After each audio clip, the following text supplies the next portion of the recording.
do one clap. If you want to do the clap, we'll do the start I'm not recording. recording yet, so Exactly. Yeah. Yeah. so on three, do you want to start recording, or are you already recording? No, I just started us broadcasting, but yeah, on three we'll start Okay. actually garage banding. Yeah. All right, my friend. Then on three, 1, 2, 3, Mhm. Okay. and then on three, if you want to clap. Yeah. Okay. All right, One. one, Okay. 2, 3. Three. Aw, Okay, super cool. and And this then part where you have to scream as loud as possible.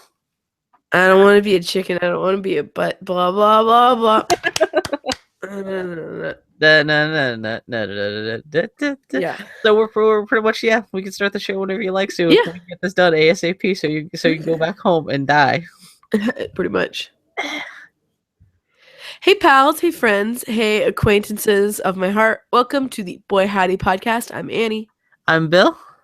I have a cold, so this will be a really good high energy podcast. Yeah, we're sick and old today because Annie's sick and I'm 40, so we're all dying right here. Bill's the big four. Oh, Bill, how was your birthday? My birthday was super fucking cool. In fact, actually, I'm trying to take off the Back to the Future wristwatch that Daniel got me for the birthday.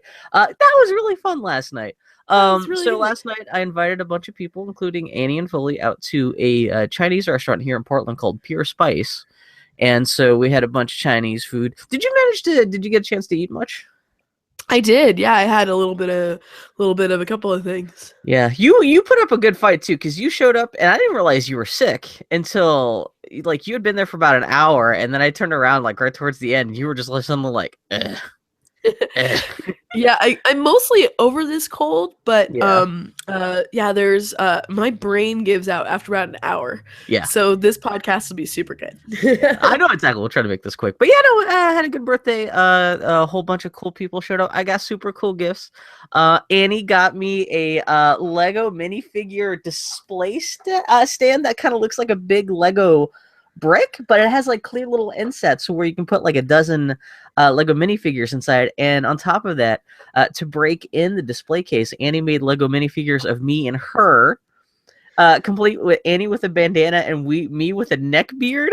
It's fucking great. It's not intended to be a neck beard, dude. It's just a beard. Well, it's just a beard that only literally just sits on the neck.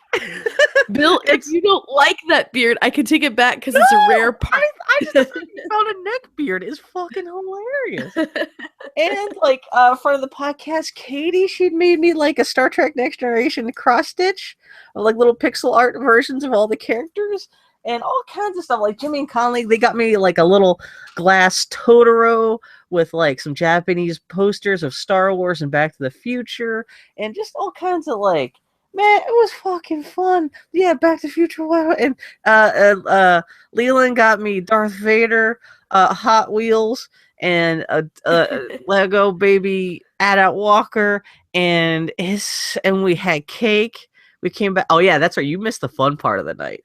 The Yeah, I was gonna Chinese say, restaurant. tell me about your cake, my friend. Okay, so you never actually got to see the cake. No, you sent a picture of something that I assumed was not your actual cake. Did I never tell you what the actual cake was supposed to be? No, you told me to come and see it. And then I Okay, so the couldn't because I actual was cake too ill. was, I got an ice cream cake from Baskin Robbins, which I felt a little bad because Dylan usually makes my birthday cake every year. Actually, I think this may be the first time in about a decade Dylan and Katie didn't make my birthday cake. Just because people were busy and stuff like that. So I was like, well, instead of making my own birthday cake, yeah, I haven't had like a Baskin Robbins ice cream cake since I was like 10. And so I thought, oh, what the hell? I'm 40. I might as well like be a total baby about it again this year. And so I picked up a Star Wars Darth Vader ice cream cake from Baskin Robbins, which is great because it's like an expensive cake. It's like $35. Yeah, it's And not cheap. we picked it up and it's super tiny. I forgot that like this is for children. And so when they say it feeds 8 to 12 people, they're saying it feeds 8 to 12 8-year-olds. Yep. So we picked up some extra ice cream and stuff on top of that, and it actually turned out to be it's I thought the ice cream cake was just a big block of ice cream in the shape of a cake. I didn't realize there's actually there's cake, a bed of cake with ice cream on top. Yep. And I usually don't get peanut butter and chocolate stuff on my birthday because I know people with nut allergies. I don't want to make them dead. But then I was like, man, I'm turning 40. I'm gonna indulge. So I did get like peanut Yeah. butter and chocolate ice cream on top of the like chocolate cake with like this blue frosting for the Darth Vader thing. So I guess it's supposed to be Darth Vader's head floating in space. And the Darth Vader's head is actually this plastic electronic thing that has a switch on it. When you turn it on, he starts breathing and talking. So you could bring out the cake and he's all and he's like floating on this blue star field, which the frosting, whoever ate it, totally dyed the inside of their mouth super blue, like the point where your teeth are just like Dylan pointed out, we all look like the opera alien from The Fifth Element when she gets shot. Because like we're all like blue mouth goo. We're like blue froth on our lips. We look like mad dogs, except we're just dying with blue blood in our mouths. And so, have you had blue poo? That's the real. You know what? I just checked, and not me, but we were making that joke last night. Everyone's gonna check the toilet the next morning to see what happened. Granted, maybe I have a slow metabolism. Maybe when I poop after the podcast. So no, that was fun. And then we actually just spent most of the night just talking. And then Daniel's wife Kelsey was like, "Oh, I heard there might be some Magic Mike." And I'm like, "Yeah, we do have some Magic Mike. We don't have to watch Magic Mike, but it is available." And she's like, "You got to put that shit on." And I was like, well, we're talking. I don't want to interrupt. And she's like, just put it on. It's a good screensaver. And I was like, okay. So I put it on silent mode. And so the first half hour played, and it's like everyone started calling down. The more Channing Tatum kept on dancing. And then the last 2/3 of the movie, we just watched the movie. Yeah, it's a very watchable movie. I think the only person who tuned out was Joshin. He kind of got up and left at whenever anyone wasn't dancing because he also just had work to do. But everyone everyone was cracking up and laughing. Like everyone was like, "Okay, this is actually a good fucking movie." And I was like, "Yeah, it's a good fucking movie." And Daniel's wife Kelsey, who's like, she's a huge fan of that movie. She's like the target audience for that. She doesn't even enjoy it. Like she digs that movie. So she's like providing commentary and stuff like that. It was a good fucking time, and everyone's like, "Yeah, it was a good time." Had a good birthday. Yeah, I'm sorry we had to miss out, but I went to bed immediately. No, like I said, you did not have to like excuse yourself for anything because, like I said, I turned around, and you were just like, "Brr." You were like, yep. Do you ever see the movie AI? Yes. There's this scene where the kid he eats a bunch of spinach, and he gets sick from the spinach. It like gums up his inner works, and his face goes brr. That's essentially what you looked like last night. Right at the very end, you put up a good front, but yeah, it was comfortable. I'm trying. Yeah. So what? Yeah, my poor wife got it, and then my poor cat Bailey got it, and then I got it. How do you? I didn't think cats could get colds from people. They do, my friend. She was all sniffly and sneezy, and it was pretty pathetic for a while. Your cats are not outdoor cats, so you know it. Nope. Your cat had to get it from somebody. Yeah, I am the only plague vector. Okay. Sorry for this audio experience, fellas. Also, well, at the same time, there's a lot of clicking because I'm trying to figure out how to take my Back to the Future flux capacitor watch off, and I just finally figured that out. So I'm gonna set that aside. So hopefully, Bill, I'm really glad you had a good birthday, my friend. You're a good dude, and you deserve a good one. Oh, thank you so much, man. Birthday. It was super low key. That was a nice thing about going to Pure Spice last night because it wasn't like a fancy dinner. I mean, it was a super cheap Chinese. Well, I don't know. It wasn't the dim sum at the Chinese restaurant is cheap, but the actual meals are like like $10 a piece, which is not expensive, but that's about as much as you'd expect. We do get a lot of food. We have a lot of leftovers in the fridge. Did you take any leftovers home? No. Oh, okay. I'm Foley's getting over food poisoning, and I'm getting over a cold. So like food with flavor doesn't sound really good. Oh man, it was so good. I had beef chow fun for breakfast. That's a good way to start the morning after birthday. Oh, yeah, so we're getting started late today because Foley and I went out and had beignets this morning. So what's beignet? It's basically like a Louisiana donut. Okay, because I know they're like a pastry thing. I couldn't remember if they were like filled with stuff or what. They're super light and fluffy, and they are covered with powdered sugar. And then you usually they served it with like a lemon curd sort of thing. That sounds pretty good. Well, at least you're well enough to go out for beignets. Yeah. The first word my wife said when she woke up this morning. So I was like, okay, we're gonna get some beignets. It was like suddenly the only word she did know is beignets. Exactly. We need some beignets. Well, happy birthday, my friend Bill. Did anything else exciting happen this week? Oh man, this is the other thing. So the one person who I invited to dinner last night couldn't make it was Mike Russell because he's had a whole bunch of stuff going on. Mike Russell, he's a friend of the podcast. He's been He is part of the Star Wars guest podcast that I sometimes occasionally host. He's a local cartoonist and he writes for the local newspaper, the Oregonian and stuff. And he's had a rough go of it lately. He's had a lot of personal stuff. He had a pet die recently and things like that, and a lot of crazy work stuff. And so he had already arranged to. I think he and his wife were heading out to the coast for the weekend, so they missed dinner last night. And by sheer accident, though, he didn't mean this to be kind of like an early birthday gift, but have you heard about how the Hollywood Theater here in Portland, they have secret movie screenings? Yeah. So I guess if you're a member of the Hollywood Theater, you essentially give them like I think it's a minimum of like $30 a year. You automatically get invites to secret screenings that they have. What all they do is they send out an email saying, "Hey, we're having a secret screening like tomorrow night." They don't tell you what it is. You don't find out until they start the movie what it is. So they were having. I guess it had been a little while since they had one, but they decided to have one on. I think it was like Friday night, and so Mike was like, He was like, "Well, it's been a while since the Hollywood theaters had a secret screening, and it's only 2 weeks before Star Wars comes out and the new Tarantino movie comes out." And the Hollywood Theater, it's the only theater in town with this that can do 70 millimeter projection stuff. And so he was like, we were kind of like, well, there's a slim chance this could be the Hateful Eight. Because they just started showing the Hateful Eight in other cities for preview stuff. So, and it was like, well, if it's not that, it may be Star Wars, because they may be just like, Star Wars coming out, new Star Wars coming out in 2 weeks. And so we decided to go check it out, and he invited me to come along. And it turned out to be The Empire Strikes Back, which was fucking still maybe not as the like craziest seeing like a new Tarantino movie 2 weeks in advance, but it was still fucking awesome. I don't know. A 35 millimeter print of Empire sounds pretty damn good. It was a couple people were bummed because it was only the special edition, but the special edition. Was it the special edition? I thought I talked to someone else who claimed it wasn't. No, it was totally the special edition. There's not many changes made to Empire Strikes Back compared to the other Star Wars movies, but there were still a couple changes. There was, but the nice thing about that actually was it was worth it to see the special edition just for the sound.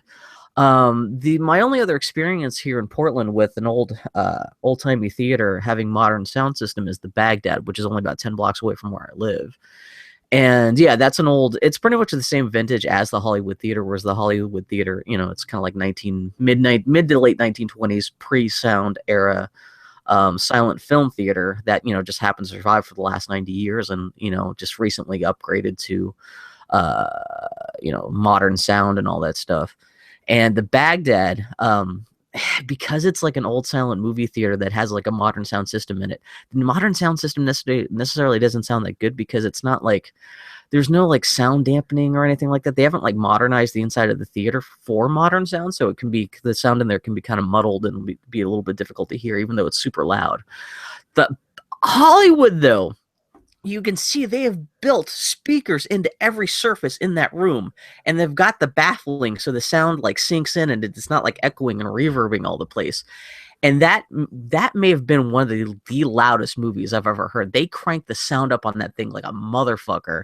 And so for the Star Wars special editions, not only did they add new special effects to those movies, they also created 5.1 surround mix for those movies.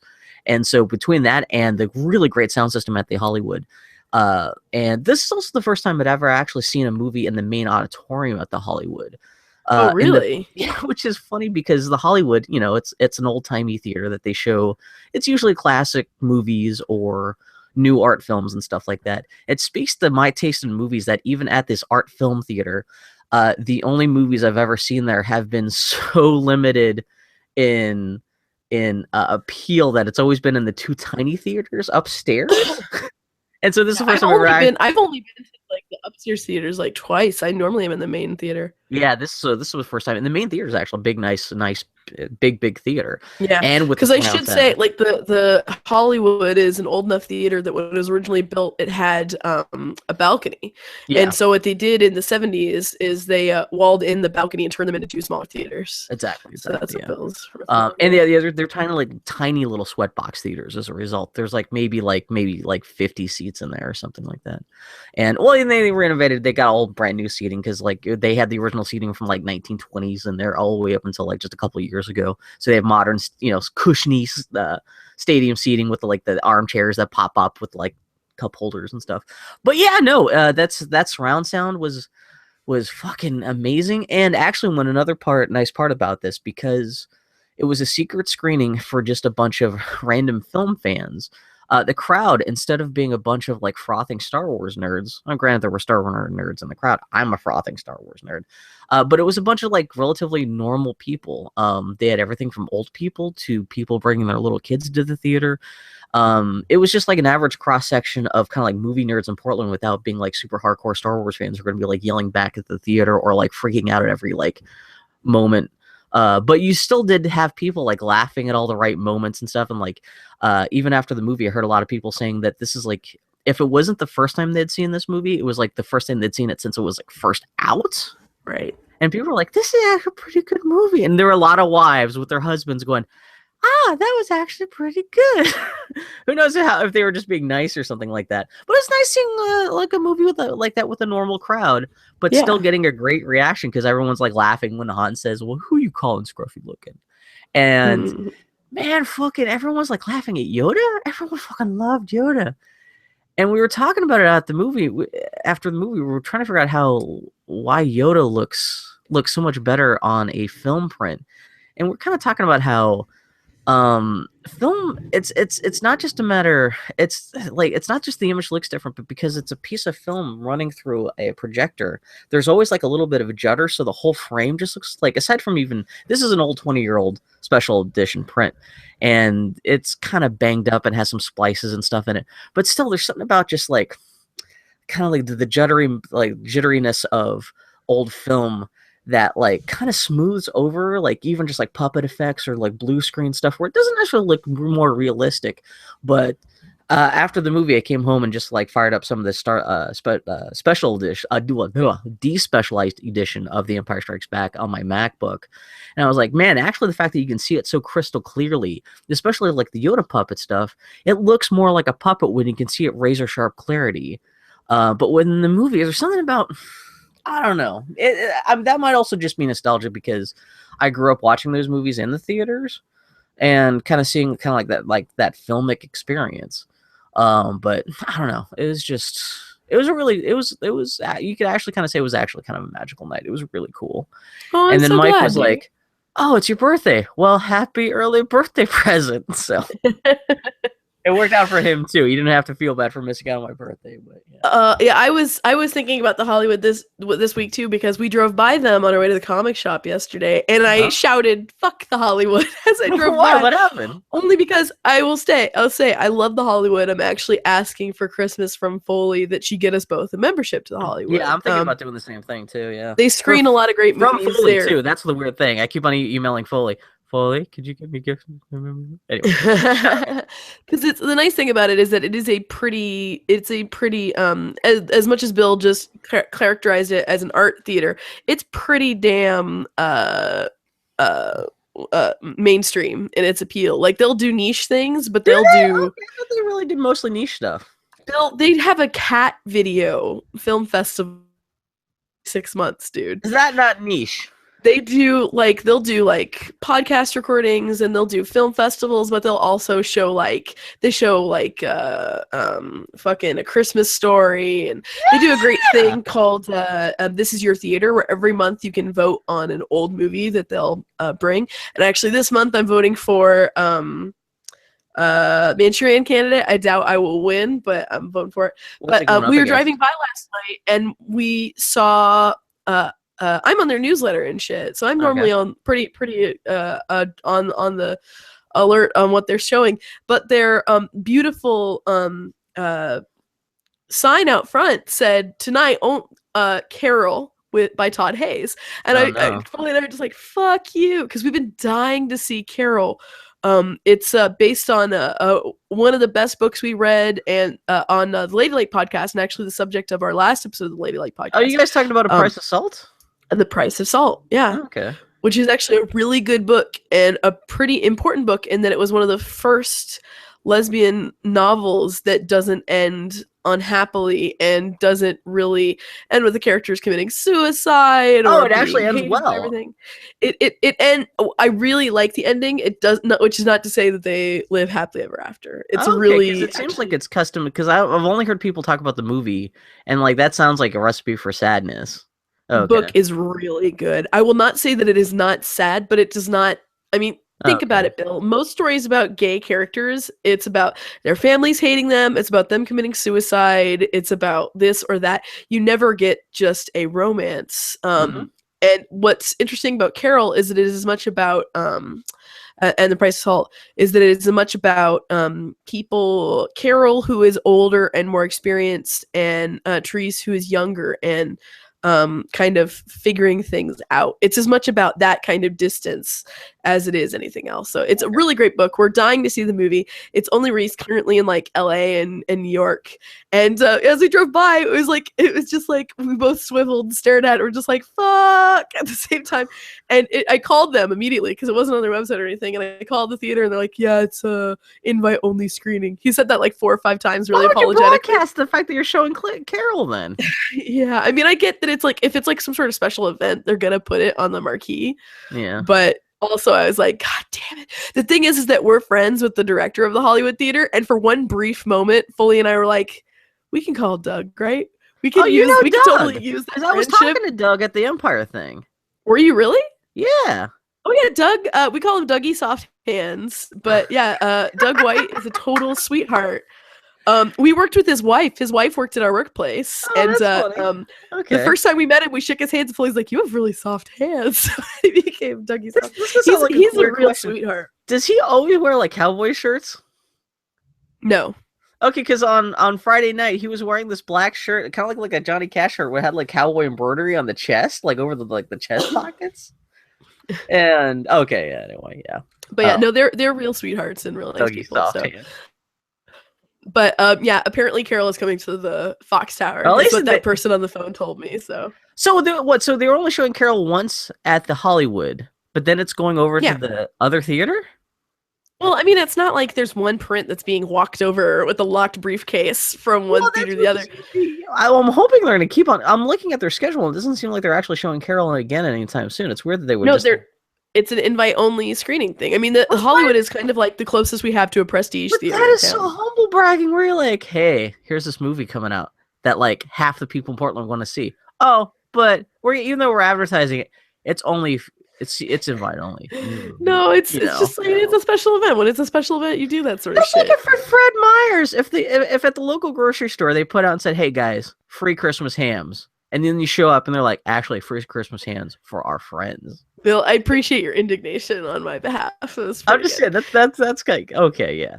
I mean, I can't complain too much. I benefited from a free screening that I snuck into. But yeah, Bill, tell me about Just Cause 3. You mean is Just Cause 3 is? I've seen a couple people on Twitter talking about Just Cause 2 accidentally call it Just Cause 2, which is completely applicable. Just Cause 3 is super disappointing, at least so far.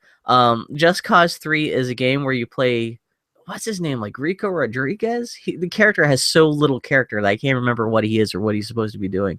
But you're just supposed to be like freeing some kind of Mediterranean, I think it's like off the coast of Spain, because it's all like kind of like Spanish stuff, but it's supposed to be Mediterranean. You're just kind of running around trying to depose some kind of evil like European dictator from like this kind of coastal town.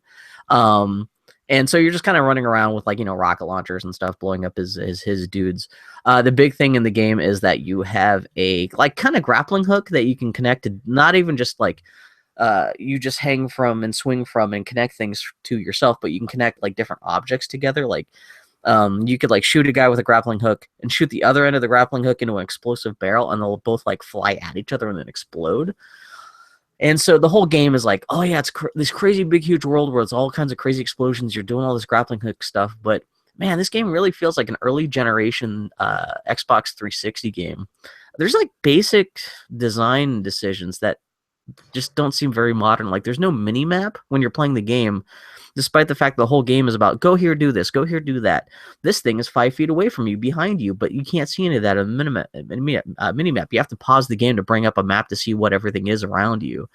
And for some reason, your character can't climb or even walk off ledges. If you walk to the like, even if you're standing on top of a car or something like that, and you just want to walk off the top of the car, you like your character just gets stuck on the edge, and you have to like jump up and down off of. It's just and like if you like you come to like a fence, you can't just climb over the fence. You have to like jump like super high over it, or you have to like use your a grappling hook to get over. Like there's like basic just like movement stuff that's not in this game, which like in a game in 2015, an open world game, you should be able to do. The game's got like this terrible, like really corny, like, yeah, we're so cool attitude about how the main character's like, yeah, I'm just gonna blow everything up, and it's kind of this self-aware, like, yeah, we kind of know this is a video game kind of thing, but it just kind of like again feels like super cheesy and like a game from like 5 or 6 years ago. And the worst part is this game has crazy terrible loading times. Oh, really? It can take up to 2 minutes to do anything. Like if like you like so a big thing is in the world is in order to unlock anything in the game, you have to complete these challenges that you find in the world. Like you'll find an icon floating in the world and you'll go up to it and you'll start a challenge which will be like, here's a car. You have to drive this car over here and run it into a bunch of explosives and make the biggest explosion that you can. And if your car goes underneath a certain speed limit, the car will also explode. So you have to get there as fast as possible. And this challenge was starts you off right on the top of this, like not a super tall cliff, but kind of like a big hill that you're obviously supposed to just drive the car off the top of the hill and drive towards your destination. But the first couple times I tried it, my car would just kind of like drive off the top of the hill and then kind of flip over, and I couldn't flip it over back onto its wheels again, so I had to restart the challenge. But it's a 2-minute load time to restart the challenge. You'll hit start, and seriously, you're like, okay, I better check Twitter, better check my email, better like start reading a book. Like 2 minutes doesn't sound long until you're sitting there for 2 minutes every time you try to load a new challenge or like open up any kind of like go into any environment or anything like that. Like it's just man, it feels rough. This game feels super underbaked. And also the game needs to be online all the time, even though it's just a single player only game. And so if Square Enix's servers have any problems, you'll be kicked out of your game right in the middle of gameplay. It's a single player game. You're just running around by yourself, but it's funky. It's not. They're supposed to be patching it up this week. I may just stop playing it until the new patch comes out to see if it's any better, because it's like and even if it had normal load times, at best it would just be kind of mediocre, but it's mediocre with load times that almost make it unplayable. It's a disaster. I'm sorry to hear that, dude. It's especially a bummer too, because I had a really good time with Just Cause 2, and I love Just Cause 2 so much. That's what got me really excited about the fact that the same developer had 2 games coming out this year. They had the Mad Max game and they had this. And Mad Max was a huge disappointment, and this is a huge disappointment. So, I don't know. Avalanche Studios, what the fuck are you doing? You're breaking my heart here. I'm sorry, dude. Yeah. But the nice thing is, though, have you played any of the Uncharted multiplayer beta? No. I thought you were talking to. I thought you would just play it just to see what the new tools and stuff you're supposed to be able to use in single player, like, or at least just to play as Elena. You're right. I play Uncharted because I care about the guns. You figured it out, my buddy. Well, kind of like Just Cause 3 a little bit. You do have a new grappling hook thing in Uncharted, it seems. And also, I've only played like 2 games of the Uncharted multiplayer stuff, but both games I played, everyone was playing Elena. The other game, like 3 out of the 5 people I was playing with was playing as Elena. So it's great to have a whole bunch of Elenas running around. And one of the things they do to differentiate from different Elenas on your team is that you can put different hats on her. So you can have like cowboy Elena or like clown Elena or like all this kind of crazy shit. And that's the thing. After playing Just Cause 3 and seeing how funky that is, playing a little bit of Uncharted, just like it looks better, runs at like a 60 frames per second. You could like, it has grappling hook stuff, but you can climb and do all the like the movement stuff like Just Cause 3 doesn't have. It's like really, it's like going from like fucking third class game to like AAA first class game. Is good. I don't know, who knows what the actual multiplayer, actual shooting part I didn't care that much about, but just like going back to a better like third person traversal action game thing. It's just like, man, Uncharted just like, ugh, it was hard to go back to playing Just Cause 3. Like this game I paid for after playing just a little bit of this free Uncharted beta. So yeah, I guess the Uncharted beta is only for people who have installed the Nathan Drake collection under their PlayStation 4. So you should have access to it. Yeah, there's nothing. I mean, I don't like multiplayer, and what I love about Uncharted is everything but that. So I think you might want to fire up just to see what Sully looks like again, or what Flynn sounds like, or I'll find out in a couple months. A and B. A lot of people are mad because that's not Flynn's voice actor doing Flynn's voice. Isn't it supposed to be Nathan North? Not Nolan North. Nolan North is Nathan Drake. Oh wait, who's the other guy? Trudy Flynn? Tumbo. I have no idea you're talking. From Last of Us. Trudy Tumbo? Yeah, what's his name? Troy Baker. Troy Baker? Isn't that Flynn? No. Troy Baker plays fucking Nathan Nolan North's brother. Isn't that Flynn? No, Flynn is from from Uncharted 2. He was the dude foil to Drake. Oh, that's right. Oh, okay. I thought Flynn looked fucked up for being Nathan Drake's brother. Oh, okay. I thought that was a bad character model. Okay, it turns out they're just not related. Okay, that makes me feel a lot better about the beta. Totally different character. Until this is why I'm not gonna play Uncharted beta. You're having a good time with it. It is funny though because the characters do chat a lot while you're playing. Like they'll just randomly just yell and bark at each. There's a lot of barks in character barking in that game. So I mean, I know you're never gonna play the Uncharted multiplayer, but if you had to play it in terms of they really do bring the personality of the characters in really nice. That's good. Well, it's like when they were talking about at some PlayStation event, they were talking about the multiplayer beta, and the intro it's like Uncharted is all about camaraderie and adventure, and I was like, that is what it is. So I'm glad they kept that in. And the only game I really played. Go ahead. The only game I was about to change the subject, so if you have some more to say, keep on going. No, go ahead. No, I was just gonna say that it seems like they have sometimes in character, if you have Nathan and Elena on the same team, they'll have Nathan and Elena specific snark and stuff, barks between each other. So that was the only thing I was gonna throw out there. So they did a good job bringing out the characters of the character of the characters for this stupid multiplayer game. Anyway, that's good. Yeah. The only game I played this week was shocker, more Fallout. And it's really funny because the game has 4 factions, and I'm finally getting to the point where I have to start alienating some factions in order to progress through the story. Oh, really? And yeah, and my Rosa, after having been frozen for 200 years and suddenly waking up and not having to deal with her cultural or societal rules and expectations anymore, has Operation Kiss Everyone. And she has smooched 6 out of a potential 7 smoochable characters in this game. I imagine her lips being so swollen and raw from just smooching everyone in the wasteland. That's it, buddy. And the only way I could smooch this last dude is by progressing down one faction's route. And so I'm like, okay, that makes sense. Choice for me.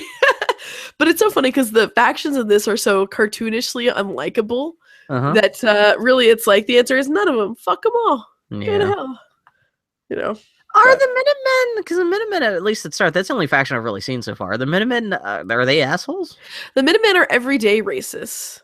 Oh, okay. They're not extremist racists like all the other factions, but the Minutemen don't like synths, ghouls, or super mutants. But to be fair, it's because they're constantly being killed by synths. I was about to say, if that's all they were being attacked by, I could see them kind of being like, yeah, fuck synths, ghouls, and super mutants. But, it's a justifiable racism, but some of my best friends are synths, ghouls, and super mutants. So, but that's pretty much everybody's opinion. So it's like, the Minutemen are the least, to use a Tumblr term, the least problematic. And it seems like you can use the Minutemen in conjunction with another faction that I don't 100% object to. Okay. So there's 4 factions, right? That's correct. Okay.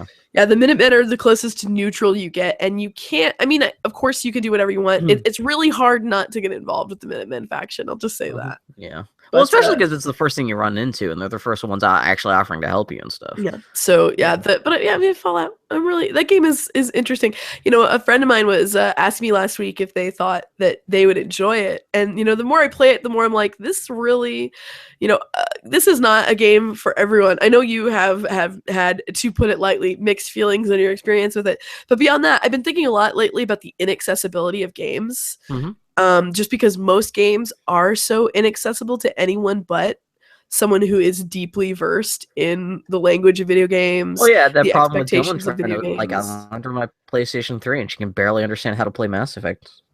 Yeah, and it's funny. It's like I don't envy anyone who's like, I have to make something that is truly accessible to someone who maybe this is the first time they've picked up controller, and at the same time, it has to appeal to our everyday schmoes who are actually paying the bills. So it's interesting. I still think, I mean, granted they had a huge budget for that, but yeah, Mass Effect 3 having the option to play it as a like quote unquote normal game, as you can make it so that like it essentially turns into an action game where they choose all of your dialogue options for you, or they just slice out all the combat and just make it essentially just like a fucking talking simulator. The fact that you were pretty much serve like all three audiences all at once, that was great. I mean, but that was just a very rare case that they had the time and resources to do that, because I know that's I played narrative mode. 3 games at that point.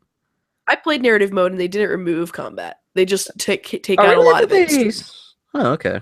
They make it so that at least you're pretty much invincible. It is pretty hard to fail. Oh, okay. But that's still, if you don't want to fumble with like third person twin stick control shooting, go over here, do this, complete this objective, run over here while this guy's yelling at you, and these that's I guess they kind of want to do that just to kind of give some drama and some context to the conversations you're gonna have, so it's not just like you walking over here, suddenly load screen, suddenly you're talking to someone else, you don't know how you got there or anything like that. But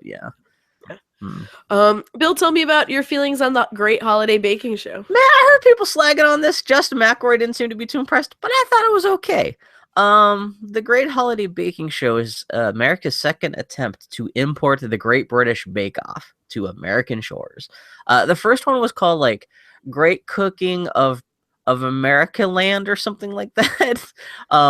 They tried to turn it into an actual real kind of like more hardcore competition show. They did bring over Paul Hollywood from the Great British Bake Off, but they didn't bring Mary Berry. But they did pair Paul Hollywood to Jeff Foxworthy, of all random fucking people. Jeff Foxworthy was the other food judge on that show. And I think they produced like half a dozen episodes, but only 2 aired because the ratings were so fucking abysmal. So for the second attempt to bring the show over, they actually got the Great British Bake Off production team to actually make the show. So they actually didn't bring over, they actually had to import a bunch of Americans to Britain, because this is actually filmed inside the Great British Bake Off tent. It's got all the Great British Bake Off music, all the same production values and stuff. It's got Mary Berry. They swapped out Paul Hollywood for a cool kind of metrosexual gay American guy who actually seems to really I don't want to say he's better than Paul Hollywood, but he's definitely more enjoyable, and he actually seems to be more along for the ride. He doesn't seem to be like begrudgingly there like Paul Hollywood sometimes seems to be. And he and Mary Berry seem to get along pretty well. So this is just going to be a 4-episode limited miniseries just leading up to Christmas. I think the last episode airs like, Christmas Eve or something like that. And of course, instead of, they're all having to bake Christmas themed stuff. And the inside of the tent now has like Christmas lights and Christmas trees in it. It's not just like, it's not as Spartan as it usually is. But it's not bad. It's not as good as like real British Bake Off, but it's a passable substitution. It's not the worst way to introduce Americans who otherwise can't see that show to what kind of like the Great British Bake Off vibe is. It's still the same challenges. It's not like they suddenly make it hardcore. Like they're not trying to encourage the contestants to talk shit on each other. It's just the same thing, but just now you have people with Brooklyn accents inside the tent, which is kind of weird. My favorite guy so far, he's this tall black guy named Eddie who has a blonde fade haircut. I like him. He's my favorite so far. He's from Chicago. He's cool. He has they show his grandma in the first episode. She seems sassy. I like her, even though, I mean, that's not important to the show, but I like Eddie's grandma. Yeah, Barry. It's funny because I'm glad you're getting something from it, dude. Yeah, it's not totally terrible. But yeah, that aired last Monday. Next episode airs tomorrow night on, I think it's whatever channel airs. It must have been ABC because the first episode they debuted right after it's Charlie Brown Christmas last, which is actually a great way. If you're gonna introduce a new remake of the Great British Bake Off to America, actually airing it right after a Charlie Brown Christmas, that was probably a pretty smart idea. That was pretty cool. So that was that. It was at least okay. All right. Well, I'm glad it didn't cancel Christmas for you altogether, my friend. No, I did not kick any Christmas trees over. I did not punch an elf. All right, friends, we're going to take a little break, and then we'll be back and go into the Geek Week interview. Ooh. Yay. Now I can safely have a coughing fit. If you need to drink some Wawa.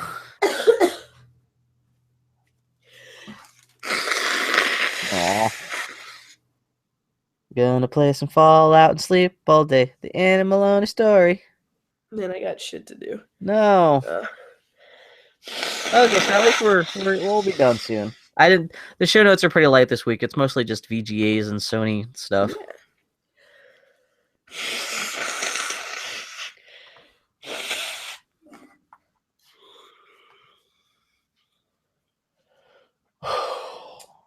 All right, my friend, I'm ready to go back into it, and you are. I am ready to go. All right, pals, welcome to the Geek Week in Review. As y'all well know from your years of listening to this program, this is the part of our podcast where Bill has written down news in the week that was, and I am reading it and often learning about it for the first time. We have been recording for 4 years, so everyone's kind of a graduate of the Boy Howdy School of podcast listening at this point. Yeah. Dear Lord, God bless you. We need to mail another useless diploma. Yeah. Exactly. Yeah. At least this one was free. Yeah. Exactly. So they think their bill will be coming. Well, free that they've had to spend. If you have been listening from the start, you've had to listen to like 200 hours of us going, and Bill going and Annie sighing so heavily. This week was both the VGAs and the PlayStation Experience. The PlayStation Experience is technically still going on through today. So you got a lot of news coming out. The big important news, this genuinely took me by surprise. Psychonauts 2 was announced this week. So this happened the night I was going off to see The Empire Strikes Back. So I still have not seen the footage from any of this stuff. I just heard about it. I came back from The Empire Strikes Back. Minimal teaser. Yeah. I stayed home and I actually watched the VGAs or excuse me, just the Game Awards. Or whatever it is, though, yeah. And I actually saw the announcement, and I barely was, because I was chatting with a friend while it was going on, and I almost didn't notice it. The only reason why, because at first I was like, okay, this seems like a thing, but not necessarily. I thought it was like some sort of like maybe RTS sort of thing. So I was only kind of half paying attention, except my friend's stream was like 2 minutes ahead of mine. Oh, no. And so I was seeing her strong reaction. So I was like, oh, I guess I should pay more attention to this.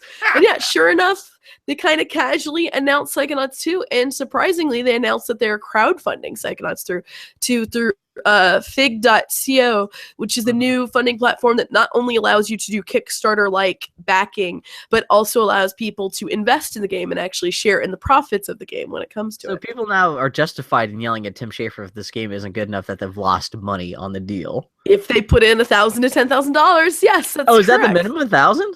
It's like you're actually an investor, dude. Well, it's not really like I'm going to throw in. Like, have $1,000. Now's your chance to twist that knife. It's like it's a different sort of thing because it's not. It's basically split into rewards or investments. Oh, so that's interesting. Okay, yeah. Okay. It's a little more transparent than Kickstarter because Kickstarter, the idea is genuinely like, oh, you just like the spirit of Kickstarter was.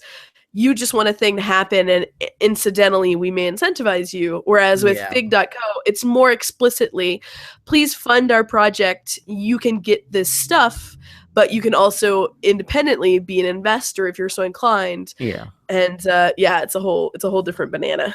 Mm-hmm. But so, yeah. Did they show any footage or any concept art or anything like that? They showed a really brief teaser.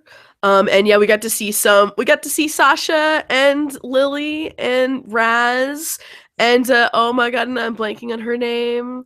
The tall, sexy lady? The teacher lady. Yeah, the teacher lady. Yeah, the Shame on 60s me. lady.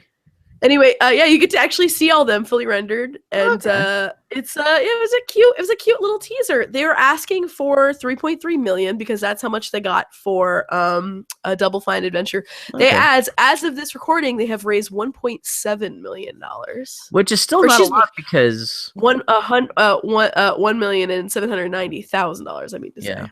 I remember when Double Fine first started their adventure game Kickstarter, and people were saying, "Well, why are you using this money to for an adventure game? Why don't you just make kicks? Why don't you use this for Psychonauts 2?" And that's when Tim Schafer was like, "You don't understand. Psychonauts 2 cost what? Like you said, like $9 million to make or whatever." It cost $27 million Or to that's make. what it was, and that was like what, like That was 15 years 10, yeah, ago. 15 years ago. And I think that may have led to the conversation where Notch suddenly popped up on Twitter. Was like, "Hey, I'll help you fund Psychonauts 2 if it only quote unquote costs $30 million. Maybe I can help." Yeah, And and then Tim Schafer talked to him and is like, come on, dude. yeah, You and actually, gotta this know week better. people came up to Notch and said, "How much are you kicking in for this?" He's like, "Actually, I'll be an investor on this, but I'm not like going to be funding the whole thing. I'll throw in like $10,000, but Yeah, I'm not, like, he did. yeah, he'll be top tier." Here's the part of the podcast where Bill says something and then I say what actually happens. Oh, well, that's what I again. Like this is I just had to piece this He together from reading Twitter. he So he pitched in on the reward level. He pitched in on the $10,000 level. So which is adorable. Okay, I was close. But yeah, no, what's interesting is that they are pretty open in their campaign that this is only a part of their fundraising. Yeah, exactly. They say as much that their hope is that this is intended to be essentially only maybe a quarter or a third.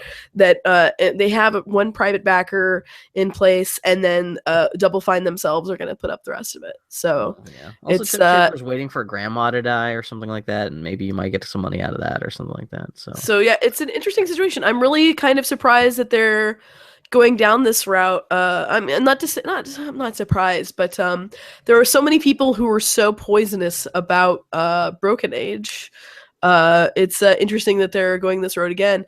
They're partnering again with Two Player Productions to do a behind the scenes Oh, thing. I didn't hear about that. Okay, good. Okay, it's going to be a different sort of thing than what they did for Broken Age. That'll be interesting because the process going back to a known thing rather than just coming up with a whole new IP. It'll be interesting to see that'll be like interesting in a different way.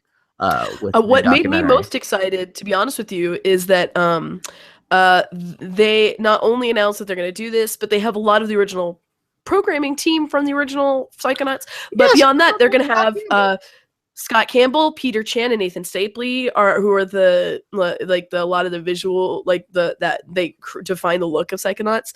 They're going to bring back Peter McConnell, of course, to do the music. He also did music for Broken Age, so that's not too surprising. But what I was most thrilled with is that they're bringing back Eric Wolpaw, who was the co-writer of Psychonauts. I saw that in the pitch video. That was the funniest part of the pitch video, was the Eric Wolpaw part, of course. Eric Wolpaw was a writer for Old Man Murray, and then went and worked with Tim Schafer on Psychonauts, and then he's a writer at Valve. He was one of the writers of the Portal, and does all the Team Fortress comics and everything like that. Yeah. And I'm really thrilled that they really seem to have gotten the band back together. I love that his thing is just like, well, there's a whole part of the video where they go back and show all the people, all the old Psychonaut staffers to say whether or not they're going to be in or not. And yeah, they cut to Eric Wolpaw standing next to Gabe Newell inside Valve headquarters, and Eric Wolpaw was all like, and yeah, Gabe Newell's all like, he's in, don't worry about it. Yeah. Like, okay, yeah, I can say it now. I'm in. Yeah, that was cool. So yeah, what happened? If you had asked me to bet what was going to be announced at the Game Awards, I would not in a million years have said Psychonauts. Have they said if it's going to be another third-person game, or is it going to be like an adventure game, or some kind of different genre this time? No, it's it's going to be a 3D platformer, a third-person 3D platformer, just like Psychonauts. Are game designers, like the level designers and stuff, coming back? Yeah, yeah. It's the whole gang. Yeah. So yeah, I mean the Psychonauts, as much as I think of it and then think of the Meat Circus and I get a full body shiver, it has some of my favorite level designs in any game of all time. That's Like the thing, imaginatively. Yeah, there's a lot of the potential for that. Like because Black Velvetopia is one of my favorite level designs in yeah. any video game of all time. And then like the Milkman level and the way it Mhm. literally shifts your perception of reality. This is some good shit as a device, as a framing device for a game. It's brilliant. And Yeah, I'm really excited to spend some more time in that world. yeah. Yeah, hopefully it's good. I hate to be one of those people because like I'm again Double Fine. I think their games are more interesting than they are fun to play. But the potential for this to be super, at least like imaginative level design and stuff. Hopefully there's not like some more Meat Circus stuff. Again, they're very self aware about how much everyone hated the Meat Circus. But then again, I also I'm not gonna rain on the parade about this. I'm Well, on it's like board. I'm it not does gonna. not exist yet. It's like Well, but it. the Double Fine is pretty consistent with kind of like iffy, kind of like actual gameplay design. Very interesting ideas, but like the execution is never really quite as good as it could be. But at the end of the day, it's not like even if you don't enjoy Double Fine games, they enrich the gaming landscape. Oh, exactly. That's what I'm saying. It's like they are worth backing just so that they exist. I feel about them kind of like, to a very different degree, I feel about Tale of Tales. Even though I may not get everything out of their games, I'm glad that they are around and that they're telling the sort of stories they're telling and that they're bringing that perspective, because it's so different and so enjoyable, even just to have, breaking up the cadence of man shooters. Oh, speaking of VGA and PlayStation stuff, there is a big sale on PlayStation Network right now. You can get just use saying the word Tales got me thinking about this. Tales for the Borderlands is only $7 on PSN right now. You can get the whole, really, the whole series? yeah, for like $7.50. Wow, that is worth it. Me and Jimmy last night were talking about we both just pulled the trigger and we're both probably gonna start playing that today. So good. It's really, Tales from the Borderlands is, the more I think about it, I think it's my favorite Telltale game. Well, a lot of people bring that up for Game of the Year considerations right now for different podcasts and stuff like that. So yeah.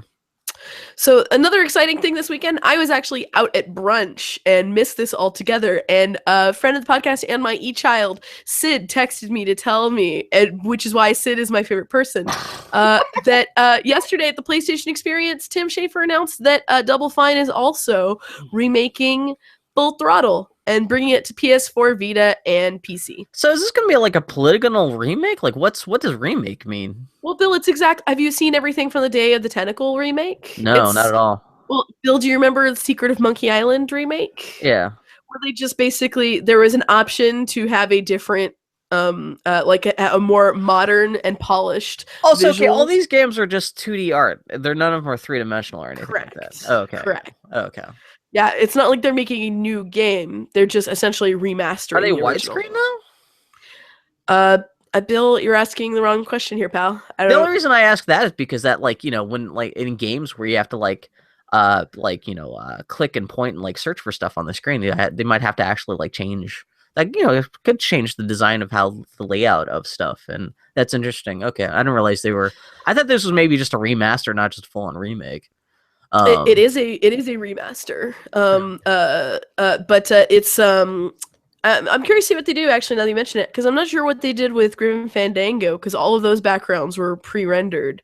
I don't know if in those cases, in that case, I think they took the original high-res files and like just kind of filled out the edges or something. I don't know. But I Full Throttle is one of my favorite games of all time. Foley and I recently replayed it. And it's funny because it's one of those games that means so much to me, even though it's a pretty slight game. There's not much to it, but the world building and the tone and the storytelling were so refreshing at the time.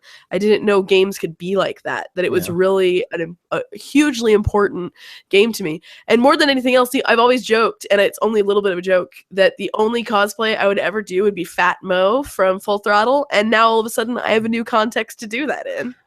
So now I got to make it happen. Fat Mo. Mo was one of my favorite video game characters of all time. I always see screenshots where she's just kind of grimacing. Yep. Yeah, it's always that. Like, I always see like when anyone. Let's see, Fat Mo. Wait, that's not a good picture. Do not Google Fat Mo. That will not give you what you need. I think this is bringing up Fat Moe, the anime trope, which that's not what I'm looking for. Oh yeah, it's But that lady. She always looks super sad. Yeah, she always looks like she just found out her family died. Full And Throttle I is love the art style in Full Throttle. That's once you something play really Full cool. Throttle, you'll learn that is actually what was the start of the game. You know what? I love the pixel art for this. It's almost like they don't even really need to read. And if it's just that art with like a smoothing filter over that, fuck that. I'd rather just play the original crispy version. Well, that's what they're plan. You will have the option to do both. Yeah, Much like with Secret they do that Monkey with like Island. Super Nintendo games, and that never looks good. And that's gonna just My point is, Bill, I'm saying, as you make sounds of dislike, that is an option that they're making available to you because they agree that that is a valid perspective. Is the main guy's name Full Throttle? His name is Ben. What's his name? Okay, because he's got a jacket that says Full Throttle on the back. Yeah, it's okay. It's like a thing. Yeah. And did you hear about the new Uncharted game? It stars Mr. Uncharted and Mrs. Uncharted. It's crazy. It's a real good joke. I like that one. Also, I just love the idea of any video game, the protagonist just being named. You know, it's Full Throttle. Yeah.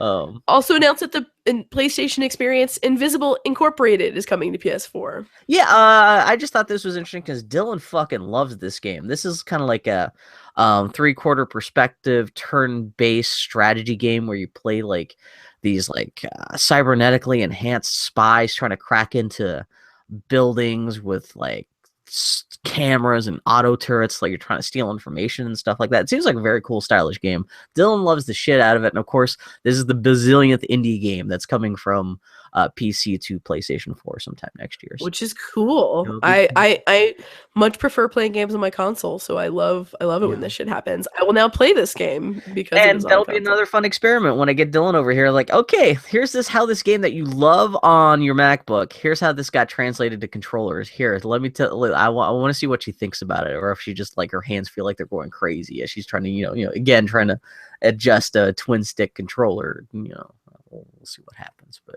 Yeah, it seems like a very cool game. Also announced at PlayStation Experience this weekend, Laura Bailey. Actually, this was announced at the Game Awards. They showed a little trailer.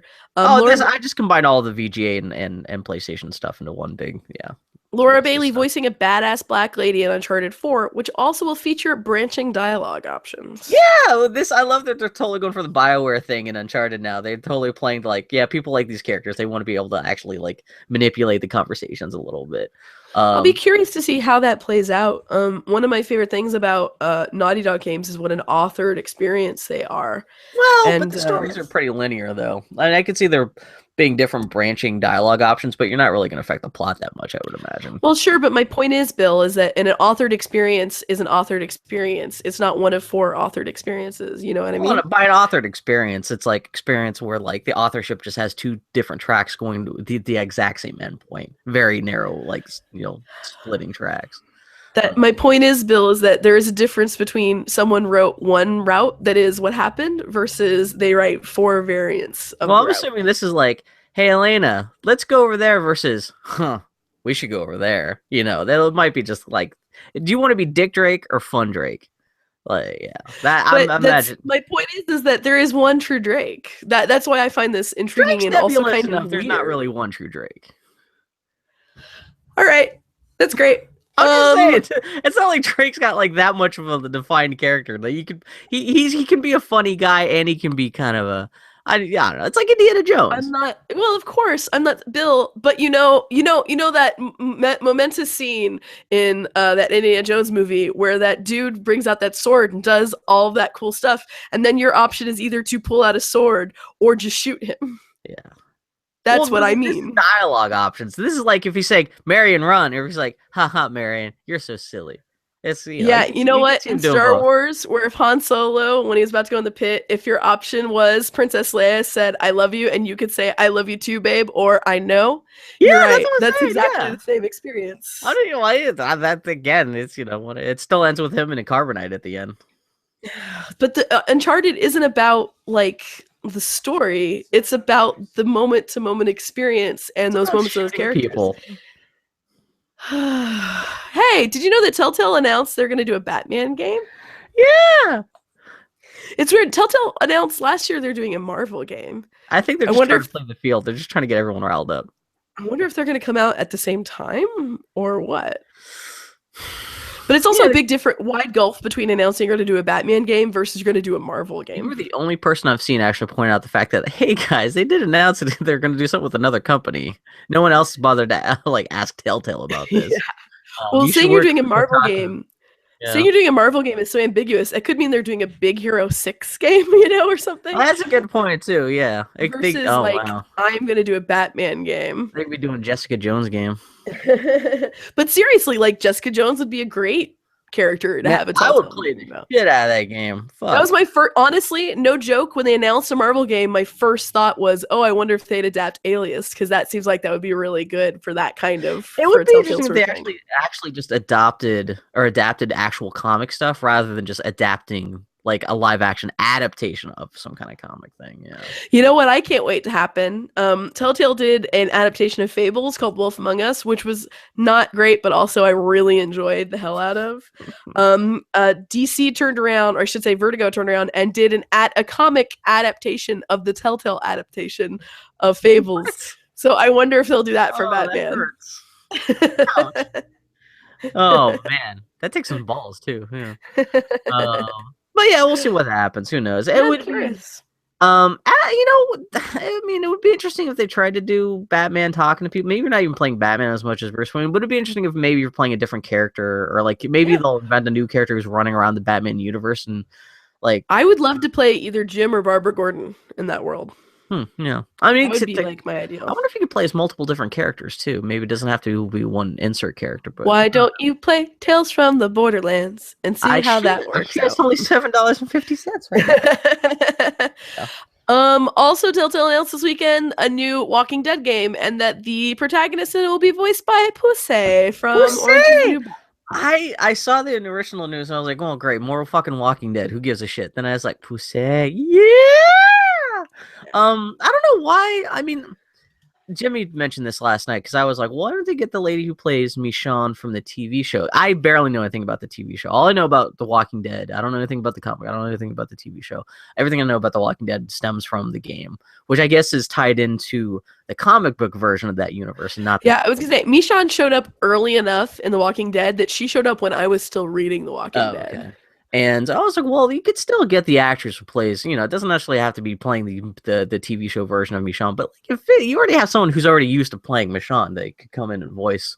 Now, sure, she wouldn't have a problem coming and voicing a game character version of that. But, man, then I saw this Pussy. I was like, fuck yeah, I'll play anything with Pussy, man. Fucking A. That's fucking shit. I don't know. I don't even know anything about Michonne except she's black. She has, samurai swords? And she has, slave zombies that she walks around with? All I can remember about her is how she appears in the Walking Dead comic, which is she wanders up to the survivors. Yeah, she's got a sword, and she has 2 zombies that she's cut off the arms of. Is that right? Or something like that. Yeah. What was that? Yeah, that's right. She cut off their jaws. That's what it is. Okay, yeah. So they can't bite her. And isn't she smeared with zombie stuff? Because then zombies don't smell you. Right. Yeah. A good call. Yeah, she fully approves. Not the wrong idea. Yeah, her survival decision. Tactics. This actually became kind of a thing because people did get upset about the fact that Laura Bailey is voicing a black lady in Uncharted 4. Oh yeah, it's really super weird. I'm sure that makes me really uncomfortable. And what's his face came out and said, "Well, don't worry, we've got a white guy playing. Oh, we've got a black guy playing a white guy somewhere. We haven't announced who the voice actor is yet, or who the character is." Which is also kind of weird to say. Hey, don't worry, we've switched races on another character. Well, no, I mean, honestly, as soon as I saw that, I was like, oh, she was recast. Half the crew of this was recast during the weird creative shuffle that happened. Troy Baker character was originally played by Todd Stanwyck. According to what's his face, he says they just wanted Laura Bailey. And it turns out the artists, they were working on a bunch of art designs after. Maybe she may have been cast for the original version. Laura Bailey, I see the reason why I suspect that Laura Bailey was recast. You might be right. They might be spinning it. But anyway, yeah, go ahead. I'm sorry. She's kind of a pro. She is as much of a default voice actress as Nolan North and Troy Baker are, and they all have worked together before. For example, in Tales from the Borderlands, wherein Laura Bailey voices the protagonist in Encounter to Troy Baker. She totally I would be shocked. I don't know if we'll ever learn the real story of what happens in behind the scenes of Uncharted 4, but I would be gobsmacked if she was not a ringer that during the whole shuffle. Yeah, what's his face?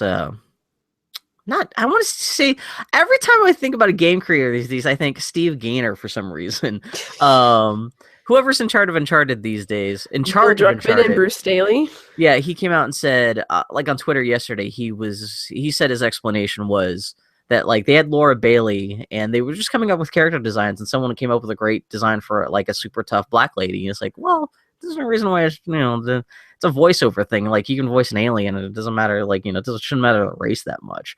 But yeah, I don't know. I'm fine with more ladies of color in my video games. I'm pro it. Don't get me wrong. Yeah. But it is funny to kind of come out and say, well, we've got a white guy voiced by a black guy later, so don't worry about that. But it's a little bit funny to get like, oh, we miscast, quote unquote, miscast this, but we miscast it the other way for something else. It's kind of funny. It's kind of weird, like political math you have to do when it comes to casting, I guess, that way. Lots of VR was also announced this week, as well as Sony was talking about their stuff. They're doing a Psychonauts kind of standalone thing that will serve as a bridge between Psychonauts 1 and 2. But I have to tell you, my favorite part of this announcement was the image that came up. That's the only thing I saw about this. Which was riffing on was it Time Magazine cover about the future of VR that had the dude in the really weird pose? Yeah, the founder of Oculus Rift. Yeah, the super like emasculated kind of like arms, kind of like a chicken, barefoot on a Photoshop beach, kind of going, eh. Yeah, it was just a parody of that, which I thought was very cute. Everyone was really cracking up. Yeah. Yeah. Yeah, I guess they're also having, they showed like essentially like a VR remake of like the discs of Tron game from inside the Tron movie that barely seemed to function on stage for the demo, I guess. They're remaking Rez, the old like kind of that's the game with that came with a vibrator where you're flying around. It's all kind of like Tron graphics. I don't know, all kinds of goofy stuff like that. So it sounds like next spring they're actually between PlayStation VR and Oculus Rift. It sounds like they really are serious about having that shit on store shelves next year, one way or the other. Crazy. Also was announced Ni no Kuni 2 for PlayStation 4. People already calling it Ni no Toonie. Yeah, that's really kind of a surprise because I'm sure like the original Ni no Kuni only sold, not that it's being made, but the fact that they announced it for America first, like that, like because that's a very Japanese ass game. It's a Japanese role playing game with like Studio Ghibli artwork. Maybe I wonder if maybe the first one sold more here in the States, and that's why they announced it here. Yeah, rather than like at TGS or something. I don't think they actually said anything specific about Studio Ghibli being involved. I'm sure they're probably, even if it's just character design and stuff like that, but it'll be interesting. Kuni was unique enough that I'm kind of glad that there's more of that stuff. The most interesting part of the Game Awards was when Jeff Keighley started talking about Konami's lawyers kept Kojima from appearing. That was the weirdest fucking thing. Yeah, it's really interesting. Instead of just even bluffing and saying Kojima couldn't make it and just kind of leaving it at that, the fact that he actually came out and said, "Yeah, Konami fucked us," essentially, and like everyone started booing. I have to admit, for one brief moment, when Jeff Keighley paused everything to talk about Hideo Kojima, I briefly thought, oh, are they about to announce Hideo Kojima's crowdfunding venture? Well, that's what everyone was expecting what was going to happen, because it wasn't just Kojima, but pretty much everyone else who had worked on Metal Gear Solid 5 was going to be there. So they thought, at minimum, Metal Gear Solid was a lock for winning the best game of the year. If not that, then at least he was going to bring everyone up on stage and say, hey, we're going to make our Metal Gear Solid knockoff with all these people. Fund this. And who knows? Maybe that's what was going to happen. Who knows? But yeah, Konami's lawyer said no Kojima, which you wonder how Konami's lawyers could keep him from just showing up in public just to accept an award. But he is bound by a non-compete clause until the end of December, which I don't know if that, I would if he was going to announce a Kickstarter, that would violate a non-compete clause. It's kind of curious. Yeah, I wonder if he was going to do something that could have violated that clause or something. Because let me put it this way: if you got shit canned from your studio, would you show up months after being shit canned to basically work promotion for your studio of your own volition, out of the kindness of your heart? But that's the weird thing. Why would Konami block him from showing up to essentially do promotion for the last game he made for them? It's not like my point is that why would he? Why would he show up? That's the weird thing, that he would even want to show up for this anyway. Exactly. Yeah. No, and that's why everyone assumed if he was going to show up, it would be to like is just to parlay that into, hey, here's my post Konami stuff.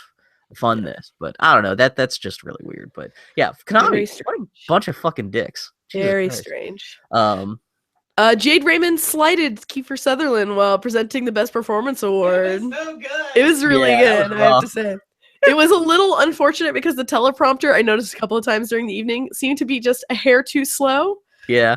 She was talking very slowly, so people were trying to decide whether it was the teleprompter or if maybe she had a couple drinks before going on stage. Probably a combination of both.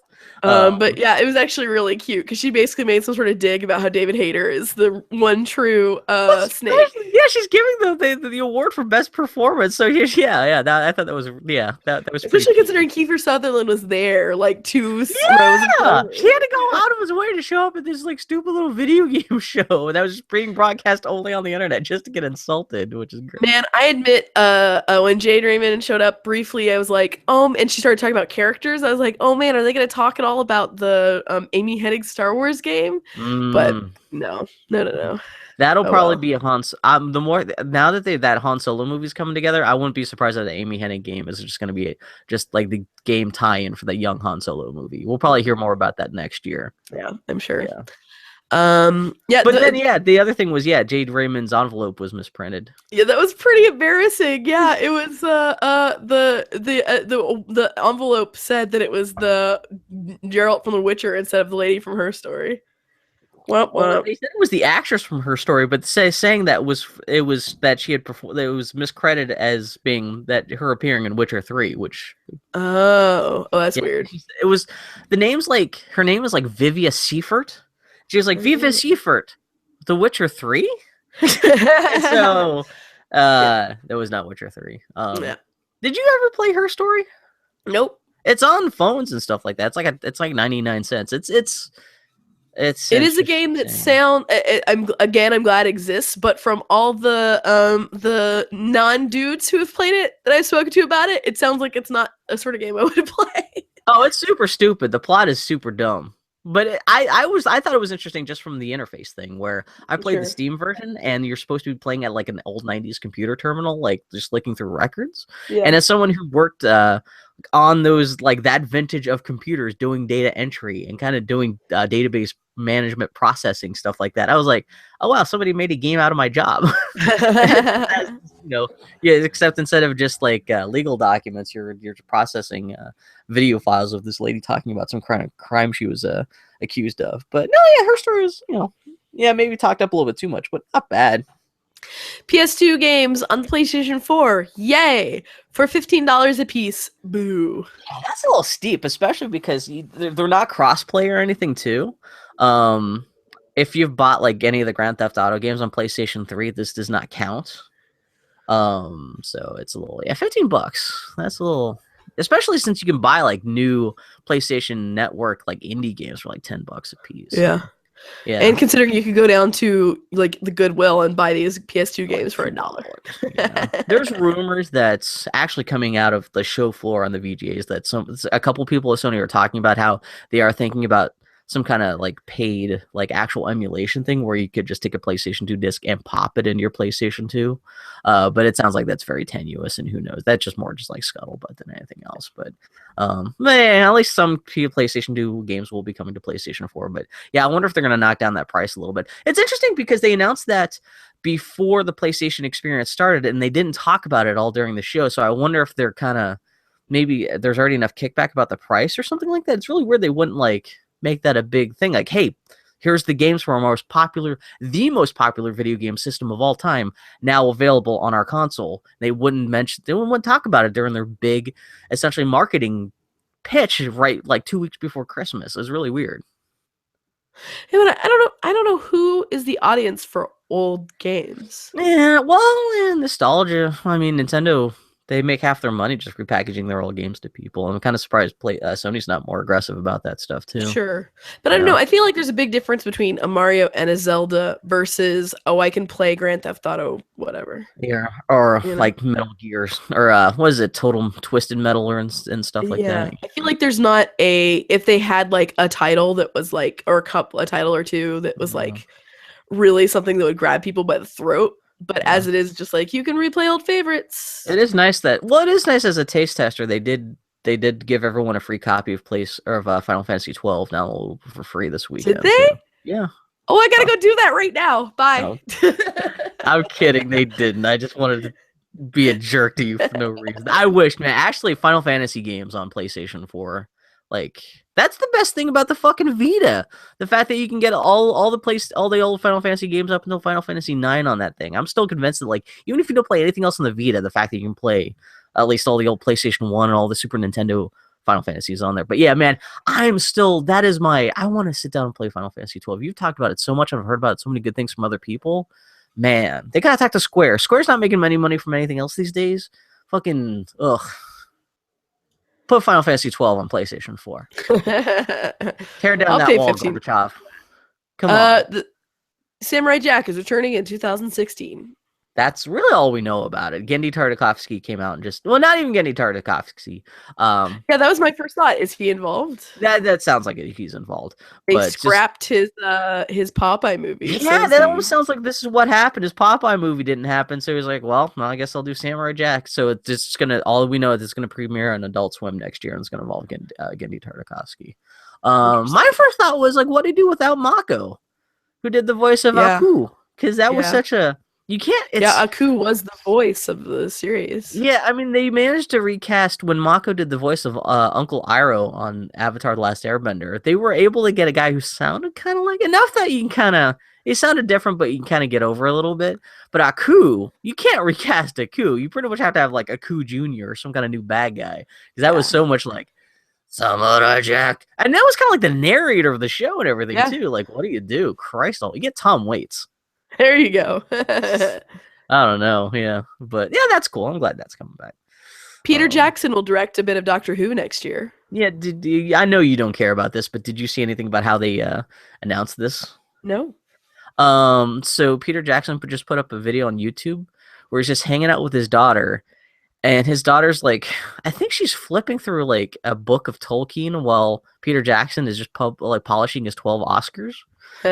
And his daughter's all like, "Hey, Stephen Moffat, the guy who's in charge of Doctor Who, he's been calling you for years about getting you to direct an episode of Doctor Who." Peter Jackson's all like, "Oh, I'm far too busy to deal with that. Stephen Moffat. After all, the episodes that he's written for Doctor Who have been mediocre at best." He's like really slagging on Stephen Moffat's writing, which is funny because he's essentially just aping what the entire internet says. And they're just kind of talking back and forth, and suddenly Doctor Who shows up behind them and walks in. He's like, "I need your help. I need you to direct an episode of Doctor Who." And so they kind of run off, and that's so he's doing something for Doctor Who next year. So this has actually been rumored for a couple of years that this might happen, and now that Peter Jackson is done with The Hobbit, it sounds like he's like, "Okay, I'll do Doctor Who for you." So that's cute. The 70mm roadshow of The Hateful Eight is already running into hiccups as projection problems have already screwed up 2 critic screenings, one of which had to be screened digitally after the intermission when the projector completely broke down. Yeah, I think there was a screening in New York, and the big thing was there was a screening in LA last weekend where I guess at the start of the screening there was a big soft spot on the screen from the focus not being done right.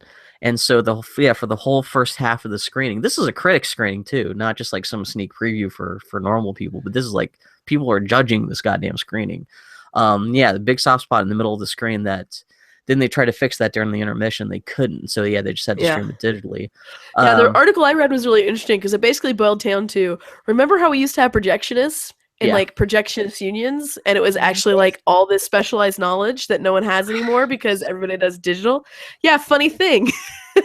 So it sounds like actually like from what I heard at the Hollywood, part of the problem is that I forget I can't remember who's distributing The Hateful Eight, but they're distributing 70mm Panavision lenses for the projection of this movie. But they are not distributing the aperture arrays that you use to actually attach the lens to your projection equipment. Oh. And so if you don't already have like something like that specifically made for that lens, you might have to jury rig something. And if it's jury rigged, it's gonna like your projection may be all messed up. And that sounds like that's what happened in LA. And so it sounds like Doug at the Hollywood, he's actually in the middle right now. Actually, before the Empire screening, he actually came out and said, he was hyping up the fact that they're going to be showing the Hateful Eight there in 70mm in 2 weeks, and he was talking about how they're running tests right now, and they're actually they have a print on hand that they're messing with, and they're trying to they're essentially spending the next 2 weeks trying to figure out how to get to look as beautiful as they can. And yeah, they're actually the Hollywood Theater is actually spending its own money to commission a local someone here in Portland to machine a special adapter for their projection equipment for this one lens that they're only going to use to show the Hateful Eight. Yeah. And so he sounds like it'll be okay with them, but that's only because they're taking these extra special steps to do 2 weeks. I mean, here's the thing. Money, the Hollywood Theater is literally a nonprofit dedicated to the beauty of film. Yeah. Like, they have the 70mm camera or projector that was used in that theater in back in the day, and when they restored it over 2 years ago, they spent 2 years combing the United States for replacement parts.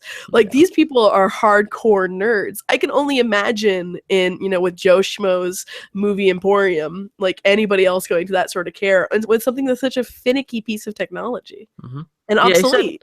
For the Empire screening, he said the projectionist was using the force on the projector to make it run.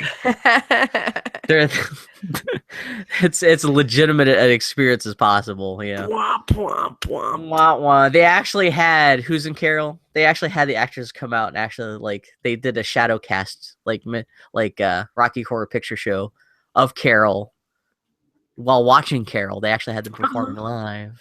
Yeah, flirting. Yeah. And, it's a super good joke. Oh, this is the other thing. We're almost done with the podcast, but this is the birthday gift I got. Speaking about old movies and stuff like that, Dylan from my birthday present, she got me a copy. I didn't even know this existed. The annotated Little Women, which is a huge book, it turns out.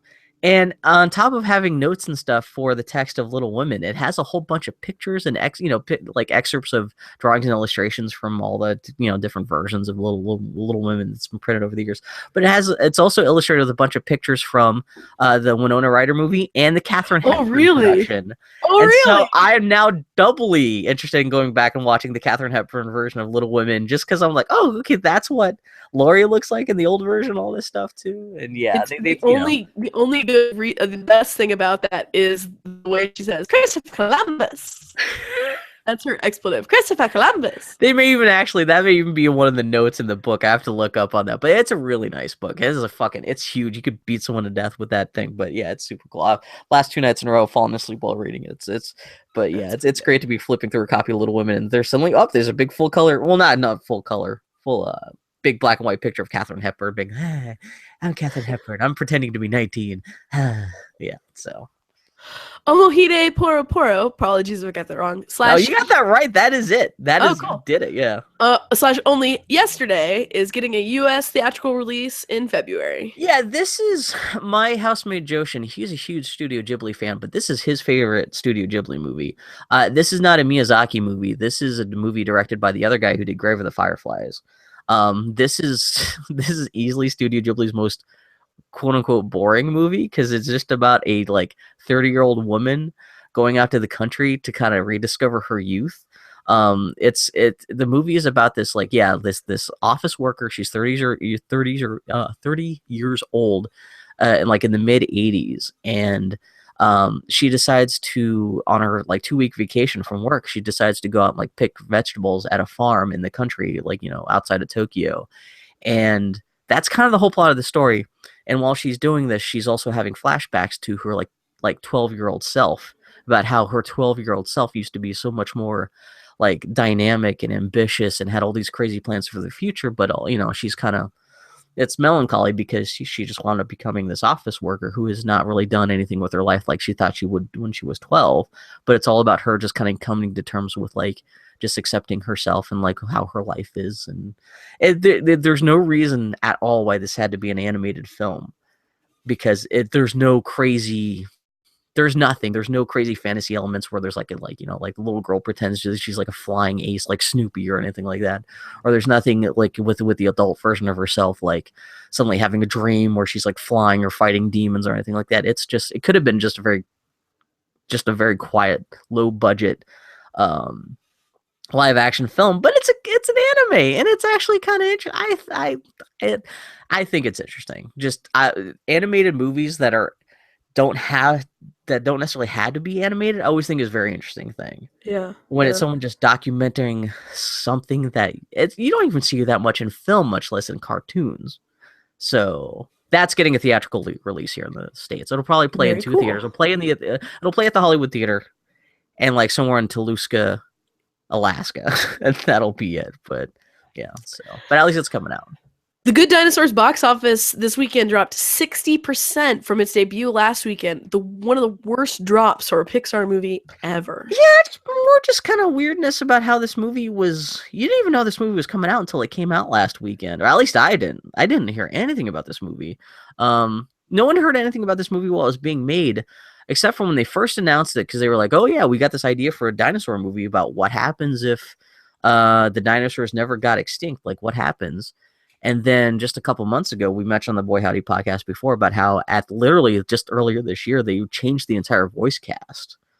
And the director got replaced. And then they were quiet for the whole movie up until like 2 weeks before the movie came out. And even then had very quiet promotion for this movie. And it seems to be like one of the first like Pixar bombs. I kind of just wonder what the hell happened there. Because it's rare that Pixar would like send a movie to die like this. Because obviously they tried to rejigger it, but this is the one time where the rejiggering doesn't seem to have worked and the movie still bombed. So I don't know, just kind of an interesting, I don't know, especially on the heels of Inside Out, which so many people now consider to be one of the best, if not like the best Pixar movie. It's really weird that they had films at both ends of the spectrum there in terms of like people liking it and actually making money, but I don't know. Carrie and Gary, notes Bill, and then he embedded a picture of Carrie Fisher's dog, Gary Fisher. Are we calling him Gary Fisher? That's his name. That's his full name, Gary Fisher? Yeah. How he is not in the Star Wars movie? Maybe he is, Bill. You haven't seen it. It's going to be a heartbreaker if we all go to see The Force Awakens. Actually, if that's the worst thing, we could say that Gary Fisher's dog is not in the movie. That'll be a good thing. But that dog is a little space alien of a dog. I love how its tongue is constantly hanging out of its mouth. So I guess this is the dog. When she showed up at the Rose City Comic Festival back in September, people kept on talking about how she walked around the convention floor with her dog in hand. I'm assuming this is the dog she had. Yeah, did you see the Today Show interview with her? I did not. Oh man, it really is. It's not as the dog aside. The dog is a cute part. But you've got this super skinny blonde lady who's like 25 asking Carrie Fisher about like, what is it like to be older in Hollywood? And Carrie Fisher's just like, she'll start answering truthfully. And she's like, you know what? This is not what you want to hear. This is just, and she kind of deflects it with a joke after that. But it's kind of this weird combination of like a funny interview and also like melancholy and kind of sad at the same time, but it is really interesting to see. And they keep on cutting back to the dog just kind of sitting there because the dog gets its own chair at the interview. It's not like just on the ground, but it's like right there. It's like one of the interviewees. It's very it's very goddamn cute. At the same time, that came out on, I think it was Friday. I found on Facebook in promoting The Empire Strikes Back in the day, someone had created a bunch of 1-800 phone number messages that you could call if you were a Star Wars fan, and if you wanted to get like extra info about what The Empire Strikes Back might be about, you would call up this 1-800 number, and it was like a toll number you had to pay for. They were making money off of like this little bit of marketing. And so what they did was they got a couple cast members from The Empire Strikes Back to like read like a 2-minute long message that you would call up and hear, and like every time you called up you got a different message. And so this guy who wrote and produced these little essentially radio shorts that you would call up to hear, he took the outtakes. He's still alive and he's on Facebook. He took the outtakes from those phone message recordings and put them on Facebook this week. And it's outtakes from Mark Hamill, Harrison, not Harrison Ford. It's Mark Hamill, Carrie Fisher, and who's the guy who plays Darth Vader? That guy.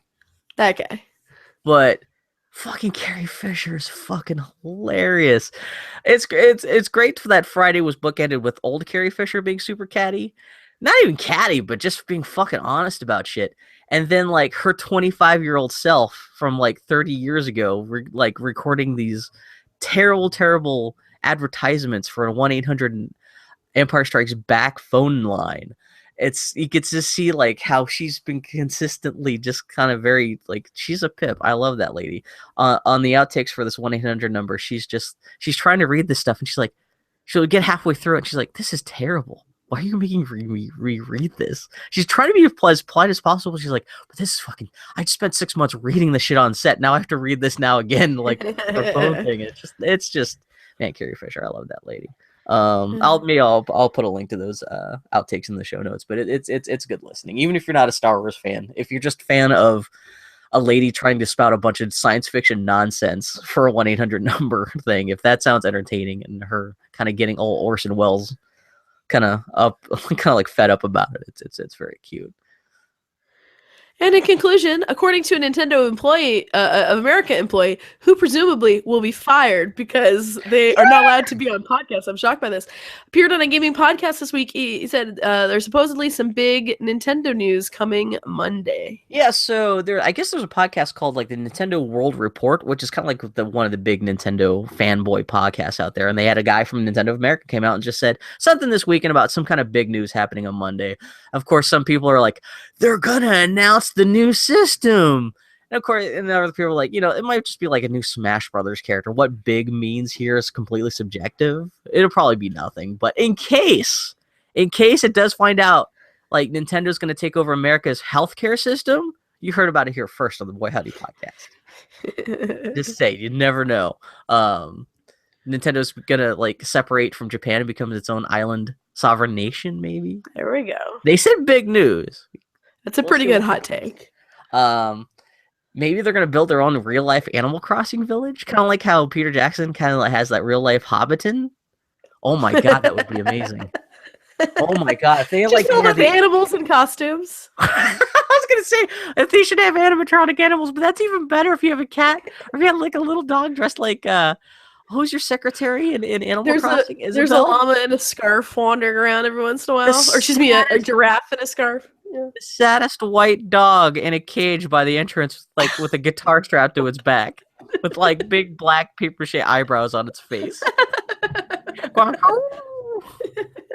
Hey everybody, you heard it here first. Animal jail, Animal Crossing. Animal Abuse Crossing. Hey everybody, this is the Boy Howdy Podcast, or at Boy Howdy Podcast on Twitter. BoyHowdyPodcast.com is our website. Bill can also be found at Tardy to the Party Podcast at tardypodcast.com. Thank you. I even tried to yell that out loud at dinner last night. I still couldn't remember what the name was. Tardypodcast.com. Tardy to the party. Okay, yeah, you did it better. Bill, happy birthday, my friends. Thank you. It's still, today is the birthday of Iwata, who's ahead of Nintendo. He died. This is his first birthday he missed. I always feel bad when it's the first birthday that someone who is dead is missing, because it's kind of super sad, because it's the first time they're in the ground and all their relatives are sad. So my heart goes out to Iwata and his family. But yeah. I had a good birthday. You guys, man, last night was fun. I'm glad you guys all showed up. That was a good time. Yeah. My favorite part of the world is always my friends. You guys are the best. Yeah. All right, pals. We'll talk to y'all next week. Okay, Annie's got to go turn to dust. I got to go cough. Next week will be the last podcast before new Star Wars comes out. Oh, man. Yeah, Jimmy and Connolly and I, we spent a lot of time last night going, holy shit, that's like, because today is Sunday, and it's the start of a new week. That means we now officially can say, hey, new Star Wars comes out next week. Damn, that's crazy to think about. I would at last be able to go online without being worried about learning something I should. Exactly, yeah. Yeah, you don't have to stick your head in the sand too much longer. So, okay, we'll shut up and let you guys go. All right, bye, pals. Take care, guys. All right, my friend, I will